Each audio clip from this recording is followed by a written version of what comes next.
આકાશવાણી અમદાવાદ વડોદરા પ્રાદેશિક સમાચાર વિભાગ રજૂ કરે છે સાપ્તાહિક કાર્યક્રમ સમાચાર દર્પણ. આજના અંકમાં રાજ્યમાં ભર ઉનાળે માવઠું, મોટાભાગના વિસ્તારોમાં કમોસમી વરસાદ પડતા ખેતીને નુકસાન, ખેડૂતો ચિંતામાં મુકાયા. અંબાજીના સુપ્રસિદ્ધ સફેદ માર્બલને જીઆઈ ટેગ, સોમનાથ મંદિરના 76મા સ્થાપના દિવસ નિમિત્તે વિવિધ કાર્યક્રમો યોજાયા.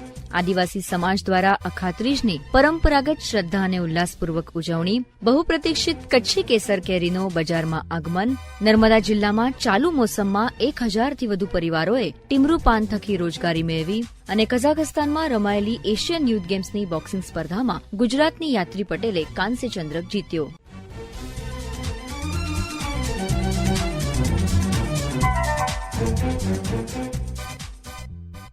રાજ્યમાં છેલ્લા 2 દિવસમાં વાતાવરણમાં અચાનક પલટો આવતા લોકોને કાળઝાળ ગરમીમાંથી આંશિક રાહત મળી છે, પરંતુ ભર ઉનાળે વરસાદ પડતા ખેડૂતો ચિંતામાં મુકાયા છે. ઉત્તર અને દક્ષિણ ગુજરાતના કેટલાક જિલ્લાઓમાં ગઈકાલે ભારે પવન સાથે માવઠાના અહેવાલ છે. સૌરાષ્ટ્રના બોટાદ ગઢડા પંથકમાં કરા સાથે વરસાદ નોંધાતા જનજીવન અસરગ્રસ્ત બન્યું હતું. સાંભળીએ અમારા બોટાદ જિલ્લાના પ્રતિનિધિ પ્રકાશ ભીમાણીનો અહેવાલ. ગઈકાલે બપોર પછી બોટાદ શહેર અને સાંજના સમયે ગઢડામાં ભારે પવનની ડમરીઓ ઉડેલ અને ત્યારબાદ તુરત જ કરા સાથે કમોસમી વરસાદની શરૂઆત થયેલ. અચાનક ફૂંકાયેલ ભારે પવન અને વરસાદને લઈ જિલ્લામાં ઠેર ઠેર વૃક્ષો ધરાશયી થયેલ. બોટાદના ભાવનગર રોડ પર આવેલ વીજ થાંભલાઓ નમી ગયેલ તેમજ ડિસ્ટ્રિક્ટ કોર્ટમાં આવેલ વિશાળ કદનો પાર્કિંગ શેડ ઉડી ગયેલ.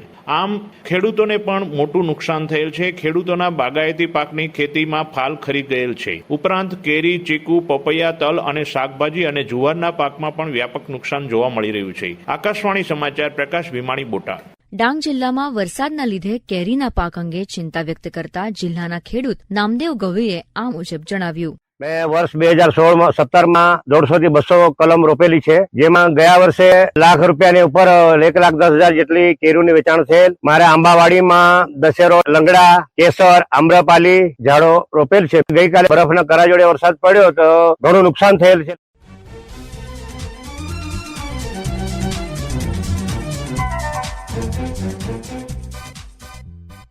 ઝીણવટભરી કોતરણી માટે જાણીતા ગુજરાતના જૈન મંદિરોમાં મધ્યકાલીન સમયથી વપરાયેલા બનાસકાંઠા જિલ્લાના અંબાજીના સફેદ માર્બલને તાજેતરમાં જીઆઈ ટેગ મળ્યો છે, જે ગુજરાતના સ્થાપત્ય ક્ષેત્ર માટે ગૌરવની બાબત છે. ધાર્મિક સ્થાપત્ય માટે પ્રસિદ્ધ અંબાજીના સફેદ માર્બલને આ ટેગ મળતા હવે આંતરરાષ્ટ્રીય સ્તરે નવી ઓળખ મળી છે. આ માર્બલની વિશેષતા અંગે વાત કરતા અંબાજી ખાતેના સ્ટોન આર્ટિસન પાર્ક ટ્રેનિંગ ઇન્સ્ટીટ્यूटના પ્રાદેશિક નિયામક નીતિન દત્તે આ મુજબ જણાવ્યું. अंबाजी व्हाइट मार्बल के साथ हमारे मूर्ति शिल्प और वास्तुशिल्प का बहुत गहरा लगाव है, इम्पोर्टेंस है. अभी के अंबाजी में कुंभरिया जैन टेम्पल्स जो हैं, ये मध्यकाल में सबसे पुराने व्हाइट मार्बल में बने हुए जैन टेम्पल्स हैं. उन्हीं के आधार पर माउंट आबू में दिलवाड़ा टेम्पल्स और फिर रनकपुर के जो जैन टेम्पल्स हैं, उनका निर्माण हुआ. इसकी कुछ विशेषताएं इस तरीके से हैं कि ये सबसे पुराना व्हाइट मार्बल माना जाता है और इसका जो कॉम्पोजिशन है वो इसलिए इम्पोर्टेंट है कि ये जो नॉर्मल व्हाइट मार्बल हमारे और जगह हिंदुस्तान में मिलते हैं, उनसे ये काफी हार्ड है. हार्ड होने की वजह से इसकी जो स्टेबिलिटी और स्ट्रक्चर है वो बहुत इम्पोर्टेंट हो जाता है. इसकी जो हार्डनेस है उसकी वजह से इसमें महीन काम हो पाया. मध्यकाल में और हिंदुस्तान में सबसे पहले मार्बल का प्रयोग भी इसी क्षेत्र में देखा जाता है. अगर आप देखें तो ताजमहल का कंपैरिजन हम व्हाइट मार्बल से एसोसिएट करते हैं, परंतु वो जो अंबाजी का मार्बल है उसके प्रयोग के 300, 400, 500 साल के बाद उसका मकराना के व्हाइट मार्बल का प्रयोग देखा जाता है. दूसरी बात ये है कि जब किसी भी प्रोडक्ट को, जब भी उसको जीआई टैग मिलता है तो उसके पोस्ट जीआई टैगिंग के कुछ प्रोटोकॉल्स होते हैं सरकार द्वारा, जिनको इम्प्लीमेंट किया जाता है और उसमें जो डायरेक्ट जो लाभार्थी होता है उनको गवर्नमेंट की तरफ से जितनी जो स्कीम्स हैं जीआई टैगिंग से रिलेटेड, उनका उन्हें बेनिफिट मिलेगा. और जीआई टैगिंग का एक बड़ा रोल ये भी होता है कि जो चीज जहाँ पे बनाई जा रही है या वहाँ पे उपजाई जा रही है, उसका डायरेक्ट और सीधा सीधा लाभ उन्हीं लोगों को मिलना चाहिए जो उससे सीधे सीधे जुड़े हुए हैं.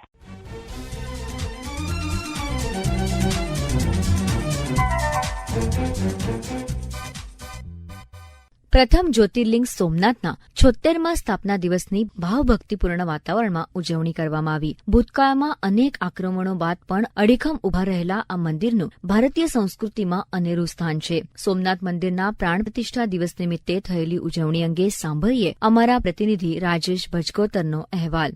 મંદિરની પ્રાણ પ્રતિષ્ઠા સમયે પ્રત્યક્ષદર્શીઓ અનુસાર તત્કાલીન રાષ્ટ્રપતિએ શિવલિંગના તળભાગે રખાયેલા સૂરનો શાલકા ખસેડીને શિવલિંગ સ્થાપિત કરી પ્રાણ પ્રતિષ્ઠા કરવામાં આવી હતી.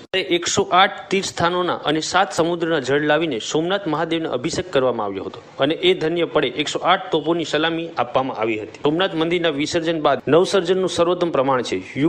યુગાંતરથી અવૃત સોમનાથ મંદિરની આસ્થા અવૃત રહી છે, પરંતુ સદીઓ સુધી સર્જન અને વિસર્જનની પ્રક્રિયા બાદ દેશ સ્વતંત્ર થયો ત્યારે સરદાર વલ્લભભાઈ પટેલે દૃઢ સંકલ્પથી સોમનાથ મંદિરનું પુનઃનિર્માણ શક્ય બન્યું. જ્યારે મંદિરનું ગર્ભગૃહ તૈયાર થયું ત્યારે સોમનાથ જ્યોતિર્લિંગ સ્વરૂપની પ્રાણ પ્રતિષ્ઠા 11 મે 1951 અને વૈશાખ સુદ 5મના રોજ દેશના પ્રથમ રાષ્ટ્રપતિ ડોક્ટર રાજેન્દ્ર પ્રસાદના હસ્તે સવારે 9 કલાકે અને 46 મિનિટે કરવામાં હતી. ત્યારે આજે આ મહાશરણે 76 વર્ષ થયા છે. ત્યારે સોમનાથ મહાદેવના સાનિધ્યમાં આ ઉજવણી ભક્તિભાવપૂર્વક કરવામાં આવી હતી. રાજેશ ભજગોતર, ગીર સોમનાથ, આકાશવાણી. આ નિમિત્તે યોજાયેલા વિવિધ કાર્યક્રમો અંગે માહિતી આપે છે મંદિરના in charge general manager Ajay Dubey. Somnath મંદિરનો 74મો પ્રાણ પ્રતિષ્ઠા મહોત્સવ આજે ઉજવવામાં આવ્યો, જેમાં સવારે સરદાર વલ્લભભાઈ પટેલને પુષ્પાંજલિ અર્પણ કરવામાં આવ્યું.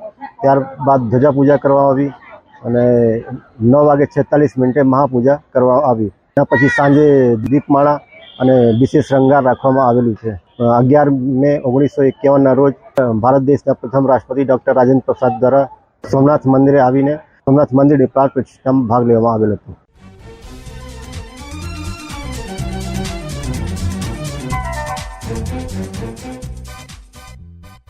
શુભ કાર્યો માટે વણજોયું મુહૂર્ત એટલે અખાત્રીજ. તાજેતરમાં સમગ્ર રાજ્યમાં અખાત્રીજની ઉત્સાહભેર ઉજવણી થઈ. આમ તો વૈશાખ મહિનાની ત્રીજ એટલે અખાત્રીજ, પરંતુ છોટાઉદેપુર જિલ્લામાં અખાત્રીજથી શરૂ થઈને વરસાદના આગમન સુધીના સમયગાળામાં અખાત્રીજના તહેવારને પ્રાકૃતિક તહેવાર તરીકે ઉજવવામાં આવે છે. આ અંગે અહેવાલ આપે છે અમારા છોટાઉદેપુર જિલ્લાના પ્રતિનિધિ રાજેશ રાઠવા.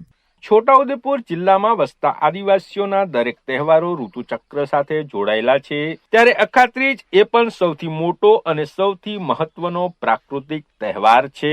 આમ તો વૈશાખ મહિનાની અખાત્રીજના તહેવાર તરીકે ઉજવવામાં આવતી હોય છે, પરંતુ છોટાઉદેપુર જિલ્લામાં અખાત્રીજથી શરૂ થઈને વરસાદના આગમન સુધીના સમયગાળાને અખાત્રીજના મહિના તરીકે ઓળખવામાં આવે છે. અને આ મહિના દરમિયાન ગ્રામ્ય વિસ્તારોમાં પિઠોરાના ઉત્સવો સાથે ઈંદની ઉજવણી કરવામાં આવે છે. અને આ ઈંદની ઉજવણી એટલા માટે કરવામાં આવતી હોય છે કે વરસાદ સારો વરસે, જેથી માનવ, પશુ પંખીઓ અને વનસ્પતિઓ સાથે પ્રકૃતિ સારી રીતે જીવી શકે. અખાત્રીજના મહિનાથી પ્રકૃતિ પોતાનું જૂનું સ્વરૂપ ત્યજી નવું સ્વરૂપ ધારણ કરે છે.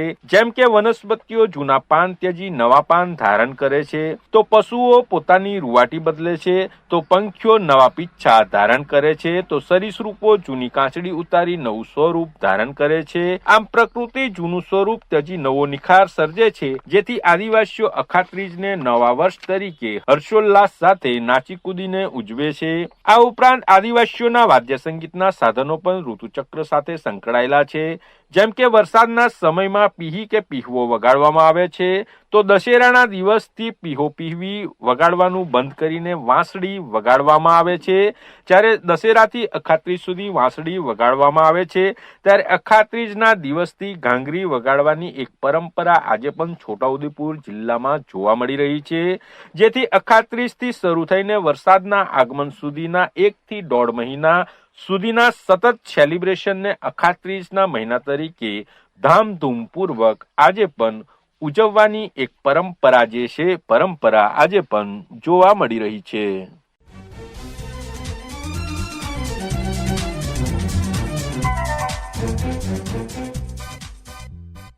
કચ્છની ઓળખ સમાન કેસર કેરીનો લાંબી પ્રતીક્ષા બાદ બજારોમાં આગમન થયું છે. એક સમયે કેરીની આયાત કરતા કચ્છ વિસ્તારમાં આજે ટપક સિંચાઈના કારણે કેરીનું સફળ ઉત્પાદન જ નહીં, પરંતુ વિદેશોમાં નિકાસ પણ થઈ રહી છે. ચાલુ વર્ષે 20,000 એકર ક્ષેત્રમાં કેસર કેરીનું ઉત્પાદન થઈ રહ્યું છે. સાંભળીએ કેસર કેરીનું સફળ ઉત્પાદન કરતા કચ્છના પ્રગતિશીલ ખેડૂત હરેશભાઈ ઠક્કરને. કચ્છ કેસર એવો છે કે દેશ નહીં પણ વિદેશના લોકો બી કચ્છ કેસરની રાહ જોઈને બેઠા હોય કે એટલે કચ્છની કેસરનો ટેસ્ટ એટલો, કલર એટલો, લુક એટલો, રૂપ એટલો, અને આપણે ખાઈએ તો હાથમાંથી સુગંધ બી ન જાય ઈ કેસર મેંગોની. ગમે એવા લોકોએ આપણે એકવાર આપણી મેંગો આપેલી હોય એટલે ઈ જ્યાં સુધી આપણે કહીએ ને જીવે ત્યાં સુધી કચ્છ કેસર યાદ કરે. ઉંમર થઈ જાય તો ઈ કહે કે મારે કચ્છની કેસર ખાવી છે. આપુસ તો ભલે ખાઈએ છીએ. આજે આપણે મેપમાં જોઈએ તો કચ્છ રણ વિસ્તાર બતાવે. એ કચ્છમાં આંબા થતા હતા દેશી ઘણા વર્ષો પહેલા. અમારા બાપુજી ઝાડોમાં વાવતા હતા, દેશી કેરી થતી હતી, અચાર બનતા હતા, બધું જ થતું હતું. પણ જે સારા લોકો હતા કે ઈ આંબો ખાવું હોય તો કચ્છમાં મુંબઈ થી કેસર મેંગો લઈ આવે, કે લાકડાની પેટીમાં આવે, ટ્રાન્સપોર્ટમાં આવે, ઘણીવાર ટ્રેનમાં લઈ આવ્યા. અને આજની પરિસ્થિતિ એ છે કે કચ્છ આખા દેશને પણ વિદેશોને આપે છે. નરેન્દ્ર મોદી ગુજરાતના સીએમ બન્યા પછી GJRC ની સ્થાપના કરી. GJRC ની સ્થાપના એટલે કે ડ્રીપ એરિગેશન ખેડૂતને કરવું હોય તો 75% સબસિડી આપી, અને ડ્રીપ એરિગેશન જયારે કચ્છમાં થયું એટલે મેંગોનો અને અનેક પાકોનો વાવેતર વધી ગયું.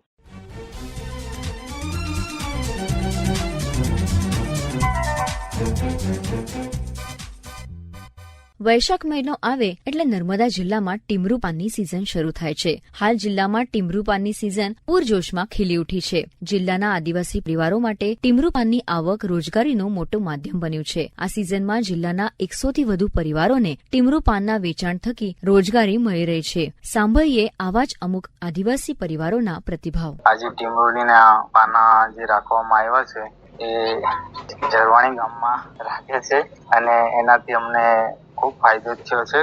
કેમ કે ગયા વખતે 130 રૂપિયા આપતા હતા 100 પડદાના, અને અત્યારે 200 રૂપિયા આપે છે 100 પડદાના. તો અમને ઘર સંચાલન કે બાળકોનું શિક્ષણ કે ગમે તે રીતે પહોંચી રહેવાય. મારા ઘરના ટીમરૂ પાન લેવા ડુંગર જાય છે, અને હું 12મું ધોરણ પાસ કરીને કોલેજમાં ફોર્મ ભરવાનો છું, અને એમાંથી મારો ખર્ચો બધો છે. બીજો ખર્ચો પણ આની અંદરથી, લગ્નનો ખર્ચો અને ઘરનો ખર્ચો એ પણ બધો ટીમરૂ પાનની અંદરથી નીકળે છે. અને આ રકમ સરકાર ટીમરૂ પાનના પૈસા સારા આપે છે.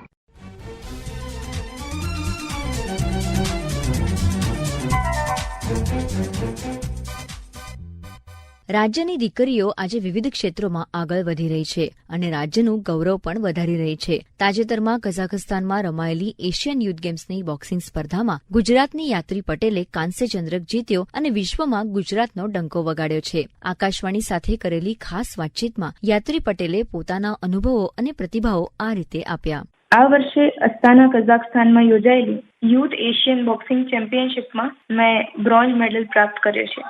ઇન્ટરનેશનલ લેવલ પર પ્રદર્શન આપનાર હું ગુજરાતની પહેલી બોક્સર છું, જે બાબતે મને ખૂબ જ ખુશી છે.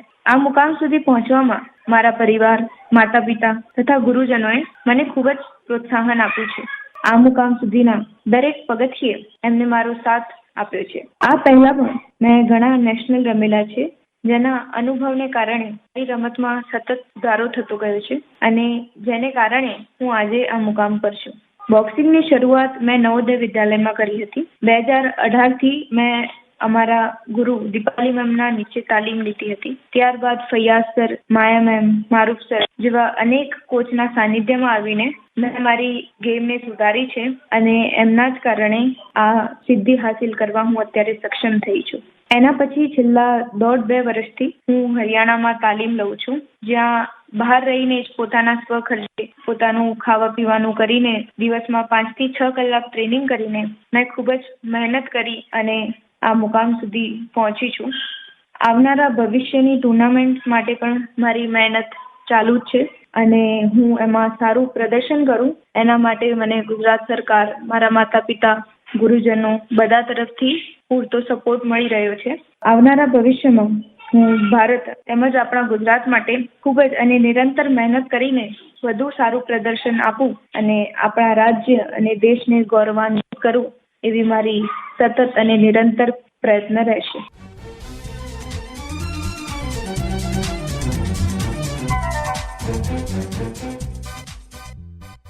આ સાથે સમાચાર દર્પણ કાર્યક્રમનો આજનો અંક પૂરો થયો. સમાચાર દર્પણ કાર્યક્રમ આકાશવાણી અમદાવાદ વડોદરાના પ્રાદેશિક સમાચાર વિભાગ દ્વારા દર મંગળવારે રાત્રે 9:15 રજૂ કરવામાં આવે છે. સંકલન વિધિ મોદી, લેખન, સંપાદન અને રજૂઆત અપર્ણા કુંડ.